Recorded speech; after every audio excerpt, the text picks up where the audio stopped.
I think the first is, depending upon how well you want to do, and particularly if you're starting a company, you need to work super hard. So what does super hard mean? Well, when my brother and I were starting our first company, instead of getting an apartment, we just rented a small office and we slept on the couch. And we showered at the YMCA, and we had just one computer. So the website was up during the day, and I was coding at night. 7 days a week, all the time.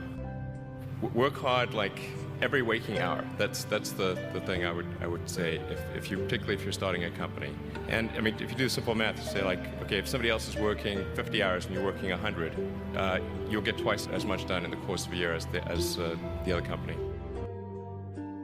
Whatever you're doing is a great product or service. It has to be really great. And I go back to what I was saying earlier, where if you're a new company, I mean, unless it's like some new industry or new market that, if it's an untapped market, then you have more ability to, the standard is lower for your product or service. But if you're entering anything where there's an existing marketplace against large entrenched competitors, then your product or service needs to be much better than theirs. It can't be a little bit better, because then you put yourself in the shoes of the consumer, and they say, why would you buy it as a consumer? You're always going to buy the trusted brand unless there's a big difference. So a lot of times, an entrepreneur will come up with something which is only slightly better. And it's not, it can't just be slightly better. It's got to be a lot better. The other thing I'd say is that if you're creating a company or if you're joining a company, the most important thing is to attract great people. So either join a group that's amazing, that you really respect, or if you're building a company, you've got to gather great people. I mean, all a company is a group of people that have gathered together to create a product or service.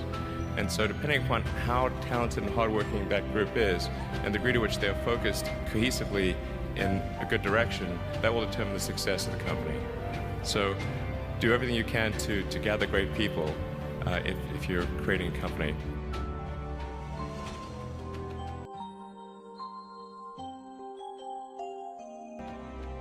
Then I'd say focus on signal over noise. A lot of companies get confused. They spend money on things that don't actually make the product better. So, for example, at Tesla, we've never spent any money on advertising. We put all of the money into R&D and manufacturing and design to try to make the car as good as possible. And I think that's the way to go. So for any given company, just keep thinking about, are these efforts that people are expending, are they resulting in a better product or service? And if they're not, stop those efforts.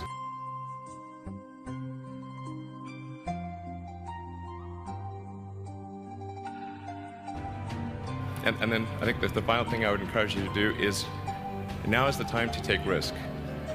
You don't have, you don't have kids, but as you get older, your obligations increase. And once you have a family, you start taking risk not just for yourself, but for your family as well. It gets much harder to do things that might not work out. So now is the time to do that before you have those obligations. So I would encourage you to take risks now. Do something bold.